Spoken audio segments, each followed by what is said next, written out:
Hola, niños y niñas del cuarto año básico. Soy la profesora Nicole y el día de hoy vamos a trabajar el tema Yo cuento mi pinta. ¿Por qué crees que se llama así esta sesión?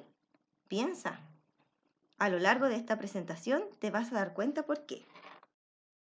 Prepara tu lugar de trabajo. Recuerda que antes de hacer tu actividad debes buscar un lugar cómodo y silencioso.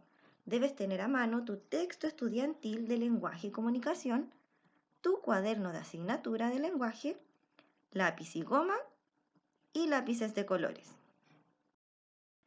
A comenzar.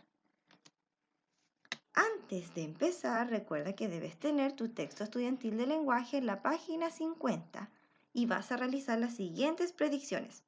¿Conoces el cuento Caperucita Roja? ¿Cómo crees que será esta caperucita en comparación a la del clásico cuento, según las imágenes que aparecen alrededor?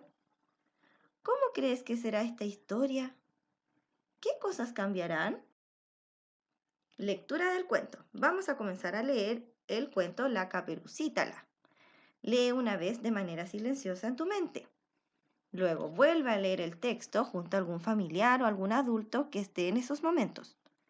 Al finalizar las lecturas, puedes responder las siguientes preguntas. Reflexiona individualmente. 1. ¿Qué opinas sobre lo que hacen los personajes principales? 2. Al principio, Caperucita la odiaba leer.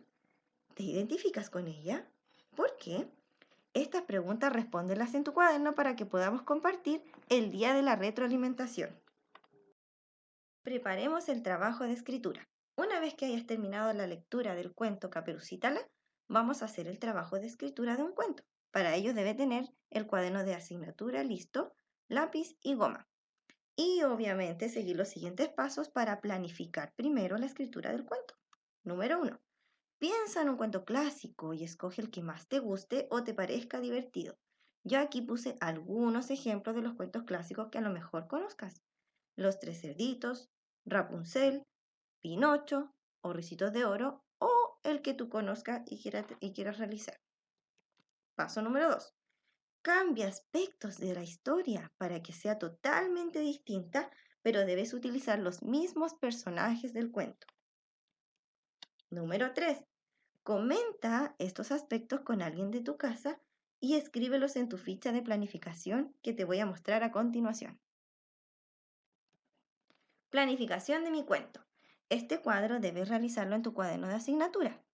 Lo que debe tener primero es el nombre del cuento. La idea es que tú modifiques este nombre, ¿ya?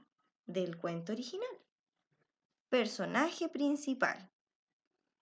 Nombre de personajes secundarios, quienes van a incorporarse en esta historia. Y el problema que va a ocurrir en esta historia y que se tiene que resolver en el desenlace o final del cuento. Comienza tu borrador. Pero, ¿recuerdas qué es un borrador?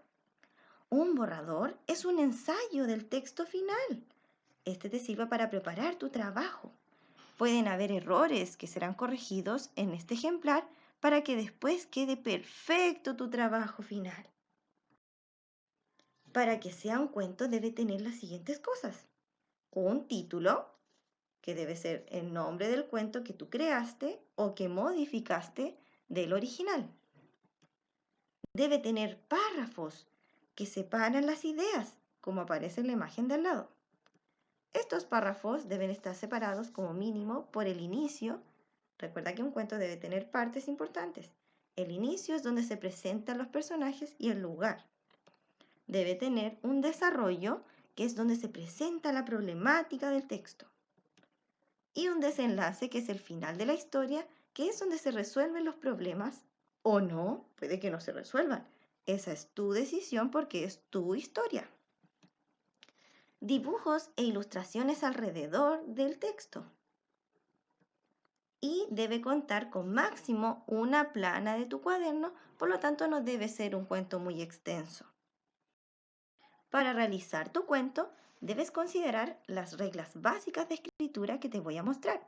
Primero, debes comenzar siempre escribiendo con mayúscula y finalizando cada párrafo con un punto. Luego veremos cuáles puntos debes considerar. Sigue las líneas de tu cuaderno y no salgas de los márgenes de tu cuaderno para que se vea un texto ordenado. Recuerda que los sustantivos propios se escriben con mayúscula. Ellos son los nombres de personas, nombres de ciudades, países y mascotas. Y los sustantivos comunes se escriben con minúscula.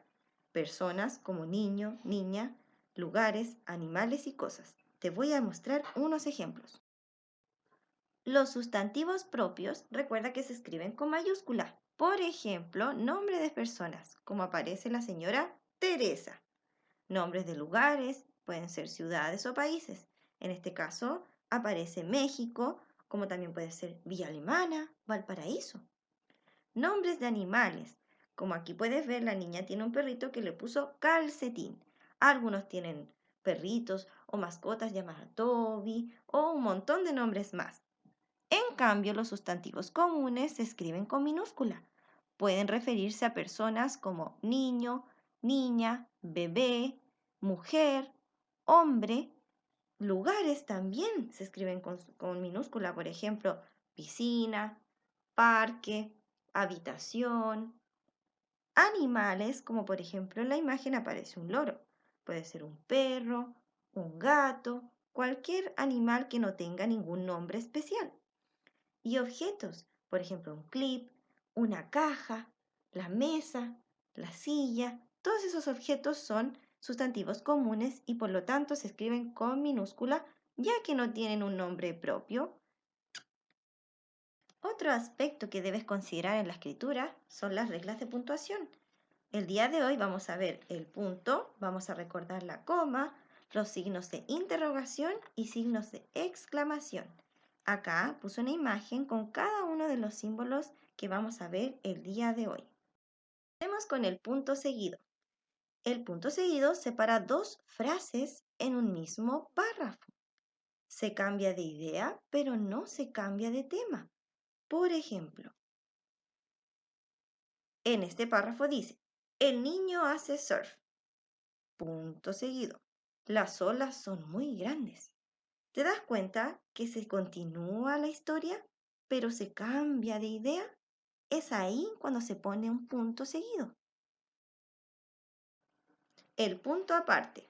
El punto aparte marca el final de un párrafo. Se cambia de tema. Recuerda que tú vas a tener que hacer párrafos en tu historia que van a distinguir el inicio, el desarrollo y el final.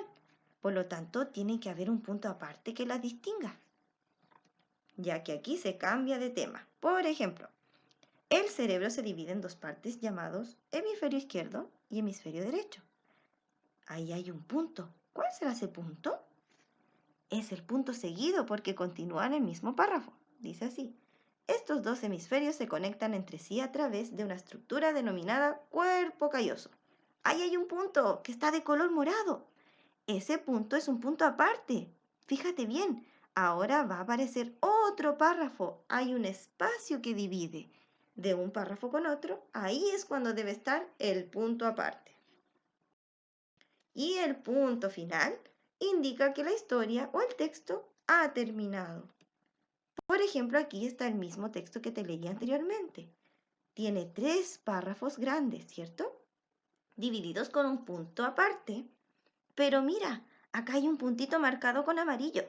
Ese es el punto final, ya que aquí se ha terminado la historia o el texto. La coma. La coma es muy importante. Es como un puntito con una colita. Sirve para hacer pausas cuando tú lees la historia. Sirve para enumerar cosas o para separar expresiones como sin embargo, pero, no obstante. Mira los ejemplos. La diferencia que se da con la coma. Primer texto dice, no quiero jugar. ¿Te das cuenta? No hay ninguna coma. Y abajo dice, no, quiero jugar. ¿Te das cuenta que hay una gran diferencia en ambos textos? Eso es porque hay una coma que detiene la expresión y cambia el sentido de la frase. Mira abajo, hay otro ejemplo.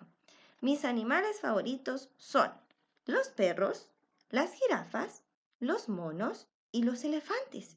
¿Te das cuenta que aquí se ocuparon 2 comas que separan cosas, por ejemplo en este caso, animales, que se están enumerando y la última obviamente se distingue con una Y.